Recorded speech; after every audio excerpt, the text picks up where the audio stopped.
We got a lot of brand new stuff coming down the pipe that y'all need to know about. See that right there? Been in the 30s at night, and I bet you that's snow coming. Did you happen to know if you do this, toothpaste will do that? And we put this in our mouth every single day. New reports of another area with millions out of power. You guys heard about the 12 million pounds recalled because of listeria? Well, there's new information regarding that. And more countries banning the MMRNA due to stating more deadly chemicals found in the old jabberoo. Important information you should probably know today, coming right up.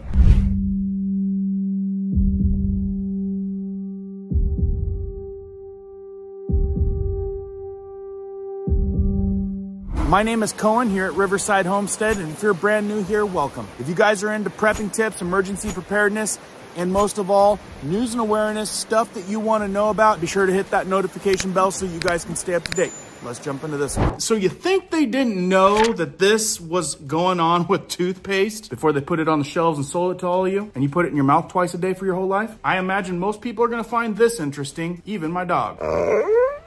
Isn't that right, Cheds? Stick around to the end of the video and I'll show you that clip. Okay, first what was sent to me was this. Ohio Poison Control Centers are sounding the alarm surrounding a liquid substance known as sodium azide found in the home CVID testing kits. And a lot of people are noting their opinion on that. Just another one of the conspiracy theorists called correctly. Them claiming that they think that these PCR testing is not good for anyone. Let's check it out. Poison Control Centers are sounding the alarm surrounding a liquid substance called sodium azide found in some at-home COVID testing kits that could be toxic to children as well as adults if used incorrectly. Our toxicology community has been both surprised that this was the ingredient in some of the kits and also concerned. Really, this news clip, that gal from the Poison Control Center, I'm wondering how she really feels, because I don't know, she looked a little bit smug there, wouldn't you say? And I bet those were the type of people promoting the crap out of it too. Drug and Poison Information Center at Cincinnati Children's Hospital reports an increase in calls to their hotline related to accidental exposure to the substance. So far, nearly 40 exposures were reported there,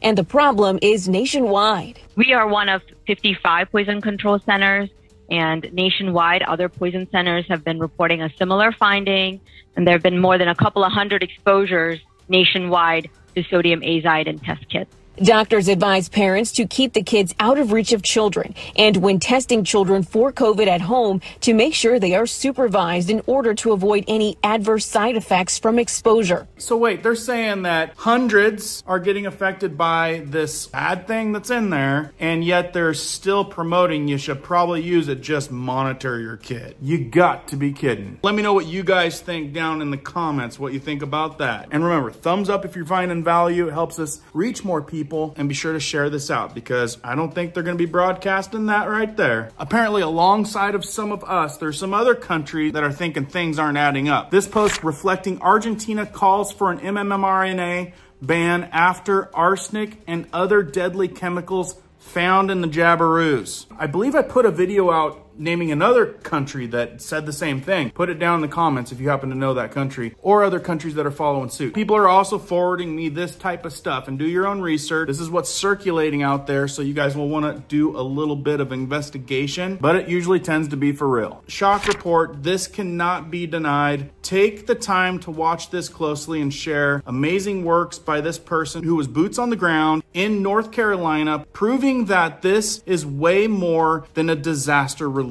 And I think some of you guys know where I'm going with this. This person says they are building femur bases on Ukraine-owned property in North Carolina. I don't think you can make this stuff up. Under the cover of a 700+ person femur camp being built within a few days. Definitely something worth digging into, because I don't think that that type of stuff's going to be allowed to be circulated. So I'm sure this is not real. Do your own investigations. It says this is not for people who are displaced. This is a femur camp for femur agents to live. I ain't gonna lie. I've heard a lot of crazy things that go hand in hand. Definitely a bunch of lies, right? And it goes on. We also have a governor of North Carolina already admitting that people will not get their land back and it will become a disaster zone. I spoke to someone just the other day that was excited to switch over to American-made stuff with us, and they said, you wouldn't believe it. I saw you mention something on a video like that, and as a matter of fact, our bank lender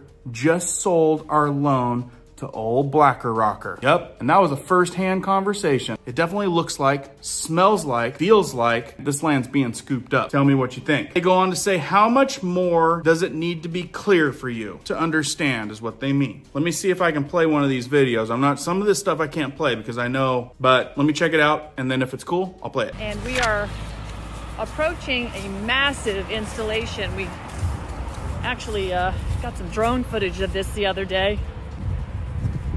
And it's a camp that popped up in a matter of days. We actually stopped by some of the locals that live around here, and we were asking about it, and they said it's a FEMA camp and it's being leased. It's property that belongs to a trucking company, they thought. It's owned by the Smoky Park LLC. I'm gonna flip the camera around here in a minute, but it's got armed guards.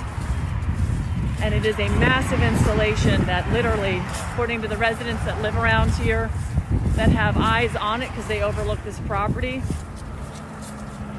it popped up in a matter of days. They've got climate controlled trucks and trailers, I should say. It's pretty well organized. It's got one entrance in and one entrance out. So we're walking in and we're gonna ask them live who they are, what they're doing here. Okay guys, I got a couple other good things to show you. So if you don't wanna listen to this gal all the way through this thing, which I love boots on the ground type of reports like this because she's gonna walk right up in there and we're gonna see firsthand what this all looks like instead of just reading it on like X posts. So bear with me just another 4-ish minutes unless it gets boring, and then I'll show you a couple other crazy things that are happening, including that crazy toothpaste video at the end. Are they under government contract? Is it FEMA? And they're putting a tornado shelter in here apparently. Got a delivery. So stick with us, we're gonna figure out what's going on. Maybe I can slide it with this truck. They won't see me.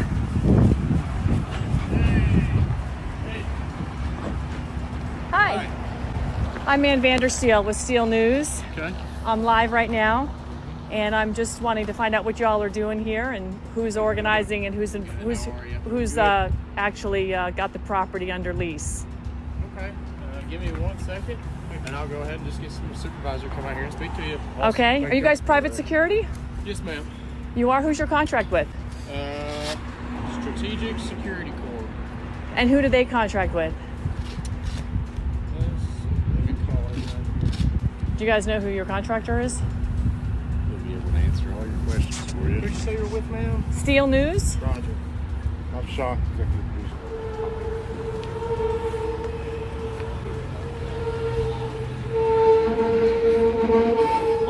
Come on up. Come on up. All right, just coming out and speak with you guys, ma'am. Okay.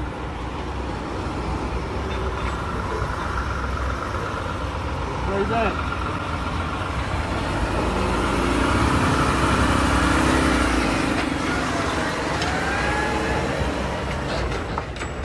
I guess I've never seen a tornado shelter mobile like that.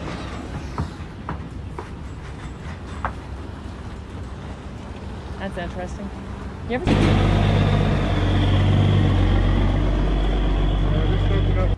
Hi, how are you? I'm well. Like, this is a matter of minutes, you know, waiting for these people to get the right person that's allowed to speak. And that's a lot of equipment, crazy looking equipment headed into this facility. And these guys, you would agree, right? They are definitely a high detail of sorts type of security outfit, not like a parking lot security group. Dale. Oh, you're not? No, Daniel Dale's back here. Okay. My name's Josh Ward. Hi, Josh. Hi. Ann Vandersteel. Nice to meet you. Nice to meet you. This is my producer, Sean. Hey, Sean, nice to meet you. We're with Steel News.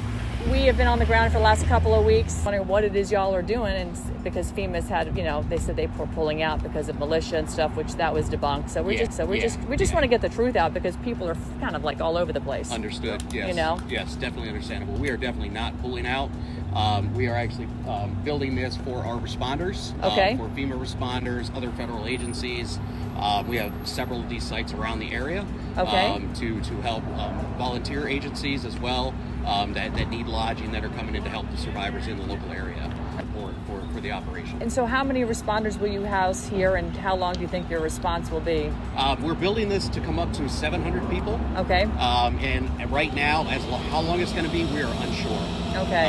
It's really an unknown number for us. Are the contractors that are, or the FEMA people that'll be here, are they working on infrastructure? What are their tasks, their job tasks? Just a large area of tasks. Working with individual survivors, working public assistance projects, just working with state and local personnel as well. There's no one set responsibility that they're focused on for years. Okay, so I actually was trying to find the contract in SAMS for you guys to figure out how you guys, and we couldn't find the contract. So what would I look for in the SAMS system to find this contract for this property and this camp that's gone up? I'm gonna have to get back to you on that. Okay. It was through, we do have contracts, standing contracts for these, that we then do task orders off of. So you see a lot of money, funding, security money, huge tankers. They're building practically a city off of taxpayers' money, right? Anytime there's a huge disaster, it is a major money funnel on whatever the heck they're trying to build or make happen here. And that's why she's asking, because this should be public information and she can't find anything about it. There has been so much information that, you know, has unfortunately been bad on you guys, making you guys look bad. Right. What is it you want to relay to the public to clear up any misconceptions they may have that FEMA's not on the ground, FEMA left because of militia, et cetera, et cetera, et cetera. And we've talked to a lot of people in all around these hills, and they haven't seen FEMA. They've said, in fact, yesterday one of the fire departments said, hey, we've had contact, but we haven't seen them. Real quick, let's expand on that. And that's the story that I'm hearing from so many reports, from boots on the ground, people that are there, private outfits that are actually helping. I'm sure millions and billions will go into this, and everybody's asking, well, where's old FEMA at? What I want to relay from my side, which is the responder side, you know, we haven't left. We know that there are additional FEMA employees coming in to support the local area. And for those that are saying that they haven't seen them yet, I know they're coming. It takes a while to build something like this. Yeah. We did not want to bring responders in and, you know, have them become part of the problem. So we needed to ensure that there was infrastructure set up for them before they could arrive. Right. You got people getting tagged in the mountains, buzzards flying ahead for reasons you know why, people trapped, and now we got weeks going by before they even release these folks because they have to build a city first. Is that what I'm picking up off of this? Okay. And lastly, your guards are very polite, but is there a reason they're all armed? At just standard protocol. That is standard protocol? Yes. Okay. That's the first one I've seen with, you know, this many guys kind of around. So No, standard protocol. When we have security, they always come in armed. Okay. If you're like me, you find that very interesting and worth the watch. That's boots on the ground right there. And if you're doing any kind of extensive research like I am and hearing all the reports, well, that type of interview kind of validates a handful of things. And all the way at the end, you ask yourself the question, are they really there to help? And then we remember this clip. We work with them. We have plans for local governments. You know, in some areas, you just shouldn't build back. And we've been able to convince certain communities and people that buyouts are better. That was on the New York Times Climate Forward. People, community, a lot of times they tell us right to our face. And then we're out here trying to fight the good fight, tell people what they're doing, and in reality, they've already told us what they're gonna do. And in this post, this news gal also provided the information of that Smoky Park Acres related to, I think what she said was Ukraine. Probably just a coincidence. More pertinent information, I know a lot of you know about the 12 million pounds of meat and poultry that were recalled over listeria concerns. So they're saying that USDA has named the schools that may be affected by the recall of that nearly 12 million pounds of meat. Folks, it got shipped to schools. Anyway, our community found this article from CNN Digital. That's where it is, and you guys can look that up real quick and try to get a list of those schools, which look like they're in Delaware, Florida, Georgia, Illinois, Indiana, Iowa, Kentucky, Michigan, Missouri, New Jersey, New York, Ohio, Pennsylvania, Tennessee, West Virginia, Wisconsin, and the District of Columbia. And that just may be concerning the schools alone. So if I buzzed off your guys' state, you may want to look into that if you've got kids going to the school systems. Also, as cold and flu season comes on and sickness is upon us, especially the kids, you may want to keep in the back of your mind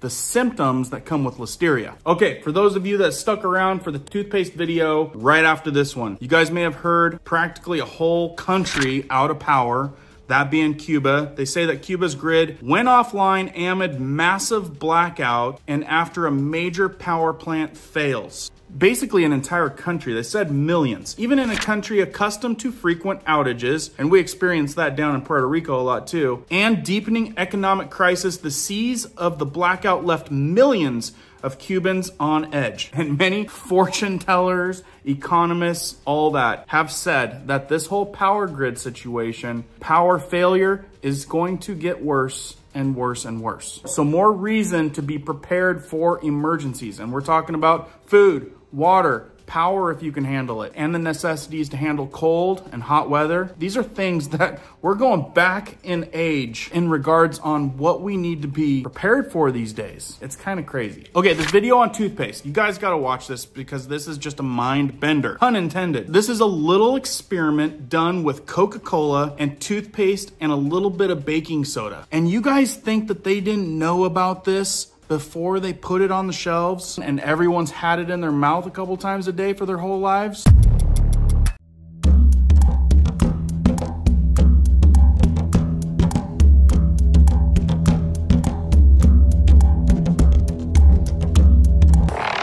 So you see it yourself. Little test, I guess you could probably do this at home and test it yourselves. That is a magnet. A magnet that they're able to guide the toothpaste that has a little bit of Coca-Cola and a little bit of baking soda, mix it up, throw it in the microwave for, I think, what was it, 40 seconds or so, and it turns into almost like a bendable, putty, licorice looking stuff. And then you can control it with a magnet. Wouldn't that mean there's metal in it? A community member sent me that just as a little mind bender. Get some people thinking. Anyway, guys, I got a lot more coming down the pipe. Be sure to share this out, like it, subscribe if you want to stay up to date. Keep prepping, keep learning, keep doing. We'll see you on the next one.